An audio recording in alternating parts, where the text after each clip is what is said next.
कानपुर से इस वक्त की बड़ी खबर निकलकर सामने आ रही है। आपको बता दें कि महिला चिकित्सक ने बिल्लौर के अतिरिक्त थाना प्रभारी पर लगाया दुर्व्यवहार का आरोप।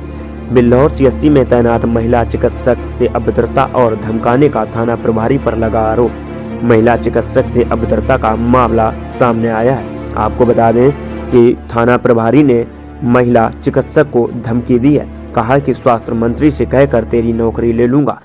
वहीं सामुदायिक स्वास्थ्य केंद्र बिल्लौर में तैनात महिला चिकित्सा अधिकारी ने बिल्लौर थाना प्रभारी केशव तिवारी पर आरोप लगाया है। बिल्लौर कोतवाल ने महिला चिकित्सा को धमकी दी है और कहा है कि जिलाधिकारी से शिकायत कर सरकारी नौकरी ले लूंगा।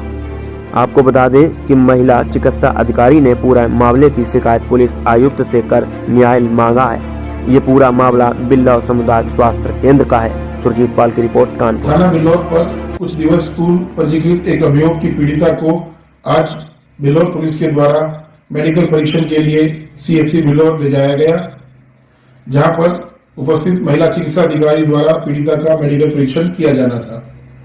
मेडिकल परीक्षण में हो रहे विलंब के कारण एसएचओ बिल्लौर और महिला चिकित्सा अधिकारी के बीच दूरभाष पर वार्ता हुई, जिसके उपरांत महिला चिकित्सा अधिकारी द्वारा एसएचओ बिल्लौर पे आरोप लगाते हुए एक शिकायत की प्रार्थना पत्र दिया है कि एसएचओ बिल्लौर ने उनके साथ दूरभाष पे वार्ता के समय दुर्व्यवहार किया। पत्र में जब मैंने देखा तो केवल एक मजलूम की चिट्ठी थी, जिसमें केवल धाराएं लिखी थी। उसमें ये कुछ भी मेंशन नहीं था कि इनका आंतरिक परीक्षण, बाह्य परीक्षण या दोनों परीक्षण करने हैं। जी, स्पष्ट नहीं था और एफआईआर की कॉपी भी नहीं थी उनके पास। और एक एप्लीकेशन अधीक्षक सर या फिर महिला डॉक्टर को अधीक्षक चिकित्सा अधीक्षक इस नाम से संबोधित करते हुए लिखी जाती है कि संबंधित डॉक्टर को अनुमति बताएं कि वो मेडिकल करें और इस मेडिकल के तहत इनका बाह्य आंतरिक दोनों परीक्षण करने का। इंस्पेक्टर साहब बिना मेरी अनुमति के सीधे गर्भवती स्त्रियों की मैं उस समय लिखा करके जांच कर रही थी और बिना किसी से पूछ करके, जबकि वहाँ पुरुषों का आना वर्जित लिखा हुआ है, और सीधे घुसते चले आए। मुझसे पूछा नहीं। उस वक्त हमारी ओपीडी में 3-4 महिला ऑलरेडी गर्भवती स्त्रियाँ बैठी हुई थी, तो उनको धक्का लग सकता था, चोट लग सकती थी क्योंकि वो गर्भवती थी। तो डॉक्टर से मैंने कहा आप कहाँ चले आ रहे हो? तो बोले कि आप मेडिकल क्यों नहीं कर रही हैं? तो उन्होंने मुझे इस भाषा में बोला। मैंने कहा आप किससे बात कर रहे हैं? आप एक मेडिकल ऑफिसर से बात कर रहे हैं और वो भी ऑन ड्यूटी, जो कि एक गर्भवती स्त्री का जांच कर रहे हैं। आप ऐसे नहीं आ सकते और अगर आना है तो पहले परमिशन लीजिए। तो बोले कि आप, तो मैंने कहा कि मैं आप अधिकारी हूँ और अधिकारी मैं आपके लिए हूँ, तो आपको पहले परमिशन लेनी चाहिए। तो फिर वो थोड़ा डाउन हुए। फिर उन्होंने कहा, फिर मैंने उनसे कहा बहुत प्यार से, मैंने कहा बेटा ऐसा है 3 कॉपी चाहिए होती है, एक एफआईआर की कॉपी, एक मजरूम की चिट्ठी और एक एप्लीकेशन। बोले मैं जहाँ पे पोस्टिंग थी ऐसा कुछ भी नहीं था। उन्होंने नहीं माना। जबकि मेरे को पिछले 12 साल से जहाँ भी मैंने मेडिकल किया तो वहाँ ये तीनों चिट्ठी ही आती है।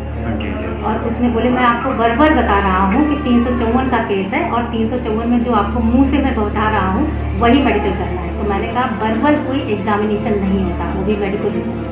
अगर आप मुंह से बयान देके कहेंगे कि ये कर दीजिए तो ये कोर्ट में मैं ना तो मैं साबित कर पाऊंगी कि मैंने किया, ना आप बता पाएंगे। और किसी भी महिला को ओरली मुंह से बोल करके मैं उसको छू भी नहीं सकती। अगर मैंने छुआ तो वो कल को मेरे अगेंस्ट बयान देगी कि इन्होंने मेरी परमिशन के बगैर मुझे छुआ है, तो मैं ऐसा नहीं कर सकती जब तक आप इसमें लिखेंगे नहीं कि इसका आंतरिक, बाह्य या दोनों परीक्षण करने हैं। तो उन्होंने इस चीज़ को दरकिनार किया और ये फिर बाहर गए।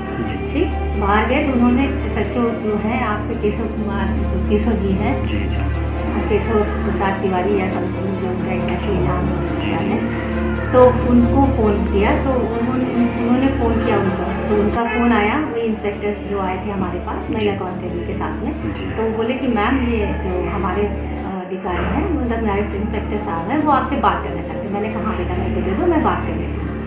मैंने बहुत प्यार से बोला। तो उन्होंने तुरंत, जैसे ही उन्होंने पहले ही मैंने हेलो बोला तो उन्होंने बोला कि मेडिकल क्यों नहीं कर रही हो?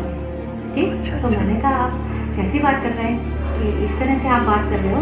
मतलब मैं ड्यूटी पे हूँ, डॉक्टर हूँ और मैं देख रही हूँ, मैंने ऐसा तो नहीं कहा कि मैं मेडिकल नहीं करूँगी या नहीं कर रही हूँ। फिर एक महिला डॉक्टर है। हाँ, महिला डॉक्टर हूँ। हाँ, मैंने बहुत आराम से बात करी। मैंने ये भी कहा कि मैंने ये बोला है कि एफआईआर की कॉपी और एक एप्लीकेशन लिखवाई है, उसमें ये लिखिए कि क्या कहते हैं, बाह्य करवाना है या आंतरिक करना है या दोनों परीक्षण करना है, जो लीगल दस्तावेज उसको पूरा करिए, उसको पूरा करिए। तो उन्होंने तुरंत बोला कि मैं तुझे मेडिकल करना सिखा दूंगा। अच्छा, ठीक, तुझे मैं नौकरी करना सिखा दूंगा, सरकारी नौकरी कैसे अच्छा, होती है। केशव तिवारी जो इंस्पेक्टर हैं। तुझे मैं तुझे डीएम साहब को फोन करूंगा, तेरी सरकारी नौकरी ले लूंगा, मैं तुझे फायर कर दूंगा।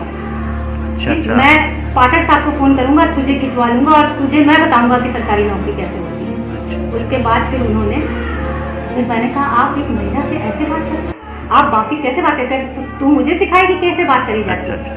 ठीक, उसके बाद फिर मैंने जब बोला तो मैंने कहा आप मुझसे बात मत करिए, आप अस्पताल CSC बिल्हौर आइए, हमारे अधीक्षक सर हैं उनसे बात करिए आकर। जी। तो उन्होंने बोला मैं तो नहीं आऊँगा मगर तुझे ज़रूर बुला लूँगा। उसके बाद उन्होंने फोन किया। तो आपने मैडम अपने अधीक्षक को जो सीनियर को मैंने अवगत अपने कराया? अधीक्षक सर को बुलाया और पूरी बात बताई। जी। अधीक्षक सर उस समय मीटिंग ले रहे थे, जी। DSW की मीटिंग हो रही जी। थी। जैसे अधीक्षक सर आए उन्होंने CMO सर को इन्फॉर्म किया और SHO को भी बात करी, ये केशव जी से बात करी, तो वो हमारे अधीक्षक सर की भी नहीं सुन रहे थे। उन्होंने ये बोला कि ये तो हमें बता रही थी हमारी रैंक क्या है। बिल्कुल मैंने अपनी रैंक बताई कि मैंने कहा एक महिला चिकित्सा अधिकारी जो कि अभी ऑन ड्यूटी है उससे आप अभद्र व्यवहार नहीं कर सकते। जी। तो उन्होंने मेरे साथ इस तरह का दुर्व्यवहार किया जो कि अक्षम्य है। मुझे मानसिक बहुत पीड़ा है और मैं सुबह से बहुत ही प्रताड़ित महसूस कर रही हूँ, मुझे बिल्कुल सुरक्षा नहीं लग रही है। इस तरह से अगर रहा, इस तरह से इनका व्यवहार है तो शायद मेडिकल करना मेरे लिए पॉसिबल नहीं है।